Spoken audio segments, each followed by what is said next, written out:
성서로 인해 사지에서 살아난 피난길. 참아버님께서 흥남특별로무자 수용소에서 유엔군의 도움으로 해방되어 평양으로 와서 박정화 씨와 김원필 씨와 같이 세 분이서 남으로 피난하시던 때의 일이다. 박정화 씨는 다리가 부러져 걸을 수 없었다는 것은 가정연합 식구는 모두 알고 있다. 그래서 박정화 씨는 남으로 갈 수 없었다. 참아버님은 그런 박정화 씨를 보고 김원필 선생과 세 사람이 함께 남으로 피난 가자고 한 것이다. 박정화 씨의 간증 중에서 일부를 인용한다. 피난민은 점점 많아졌고 그들 속에 섞여 남으로 향했다. 황주 근처에 온이 30도 가까이 되는 오르막이 있었다. 150m 정도 되는 긴 경사에서 자전거를 밀어서 올라가게 되었다. 내가 자전거를 타고 있으니 원필 씨가 아무리 필사적으로 밀어도 좀처럼 올라가지 않았다. 조금 올라가는가 싶더니 자전거가 뒤로 밀려 넘어져 버린다. 주위에는 피난민으로 뒤섞여 서로 밀며 모두가 서로 먼저 가려고 했다. 더 이상 가지 못한다고 생각한 나는 나 때문에 선생님과 원필 씨도 남으로 가지 못해 미안하게 생각했다. 선생님, 나는 못 가겠습니다. 여기에 두고 먼저 가십시오. 나는 여기서 어떻게든 해보겠습니다. 어떻게 되든 나는 내 운명에 따르겠습니다. 이렇게 말하자 선생님을 화를 내며 너와 나는 죽을 때까지 같이 하기로 약속하지 않았나? 앞으로도 어떤 일이 있더라도 하나님을 믿고 가자. 걱정하지 마라. 하며 자전거를 원필 씨가 끌게 하고 선생님은 나를 업고 언덕길을 올라와 주셨다. 굵은 뼈, 넓은 등에서 선생님의 따뜻함이 전해왔다. 살아남는다. 따라오길 잘했다. 뜨거운 것이 몸속을 누볐다. 감격한 나는 선생님을 믿고 따라갈 것을 새삼 맹세했다. 사리원을 지나 황주를 향하는 도중 선생님이 나를 태운 자전거를 앞에서 끌고 뒤에서 원필 씨가 밀면서 길 한가운데로 가고 있었다. 여기서 유엔군 전투기에 의한 무차별 기총소사가 3번이나 있었다. 남으로 향하는 피난민 가운데 공산당 공작원이 잠입하고 있다는 정보가 있었기 때문이다. 맨 처음 기총소사를 받은 것은 하성 부근을 지나고 있던 맑은 날 오후 3시경이었다. 폭 12m 정도의 길은 피난민이 소달구지, 개 등의 동물이 뒤섞여 대단히 붐볐다. 어른도 아이도 손을 놓으면 다시는 만날 수 없을 정도로 입추의 여지도 없었다. 갑자기 비행기 폭음이 들리는가 했더니 타타타타 하고 후방에서 기총소사가 덮쳐왔다. 앞에 가던 사람이 푹푹 쓰러졌다. 그 시체를 헤집고 나갈 수밖에 없었다. 몸을 움직일 수 없는 피난민은 흩어져 도망갈 수도 없었다. 그저 비명을 지를 수밖에 없었고 공포가 지나가기를 귀를 막고 엎드려 기다릴 수밖에 없었다. 비행기가 3대 날아간 후에는 많은 시체와 부상자가 쓰러져 있었는데 다행히도 우리는 긁힌 상처도 하나 없었다. 삼강 근처에 다다른 다음날 오전 11시경에도 무차별 기총소사를 받았다. 두 번째였다. 이때는 선생님의 발 밑에 죽은 사람이 쓰러질 정도였는데 우리들은 아슬아슬하게 난을 모면했다. 도로에는 시체가 여기저기 쓰러져 있었다. 꼼짝할 수 없는 가운데 시체를 몇 번이나 밟고 넘어 나아가지 않으면 안 되었다. 어머니가 죽어 울고 있는 아이, 친족을 걱정하여 그 이름을 부르는 사람들. 완전히 지옥을 보는 것 같다.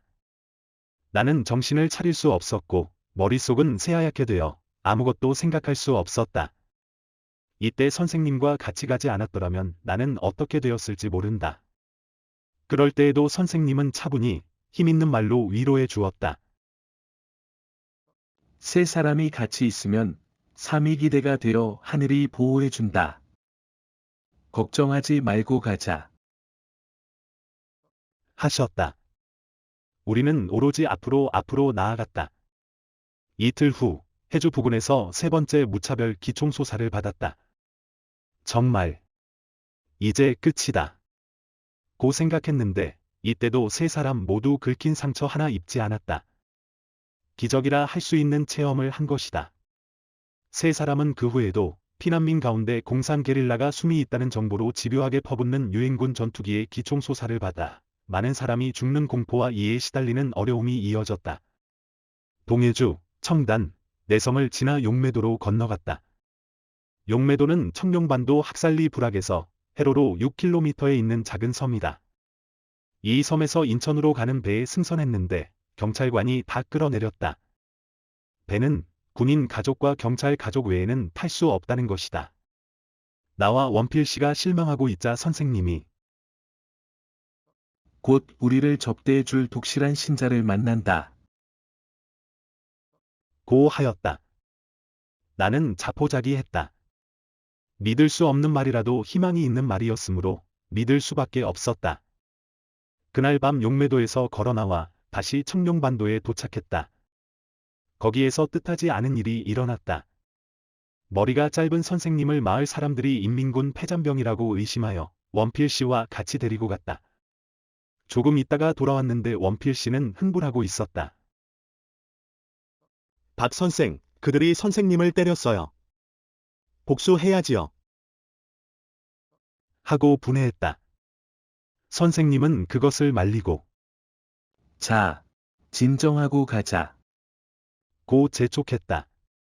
실은 그때 그들이 선생님의 짐을 조사했는데 성서가 나왔다. 마을 사람들은 어느 성구를 읽고 이게 어디에 있는 성구인지 질문을 했다. 선생님은 몇 페이지 어디에 있다고 바로 답변했기 때문에 그들은 놀라 선생님을 풀어주었다는 것이다. 지금도 북한에서는 성서를 갖고 있는 사람은 정치범 수용소로 보내거나 심할 경우는 공개 처형을 한다고 한다. 당시에도 성서를 가지고 있으니 공산주의자가 아닐 것으로 판단되었을 것이다. 그런데 위장 기독교인일지도 모른다. 그래서 성서의 내용을 읽고 어디에 있는 것인지 말하라고 했는데 참아버님은 성서의 몇 페이지 어디에 있는 것이다 하고 답변을 했다는 것이다. 그러니 위장 기독교인이 아님이 밝혀진 것이다.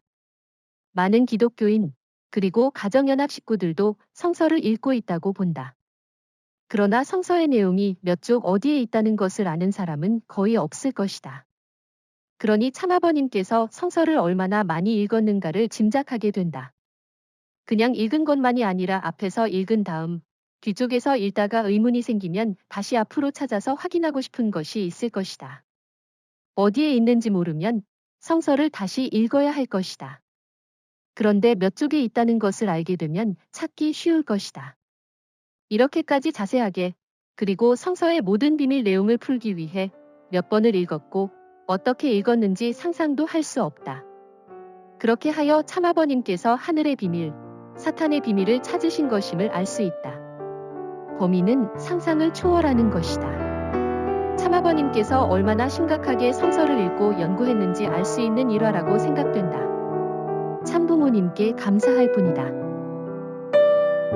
구독, 좋아요는 많은 힘이 됩니다.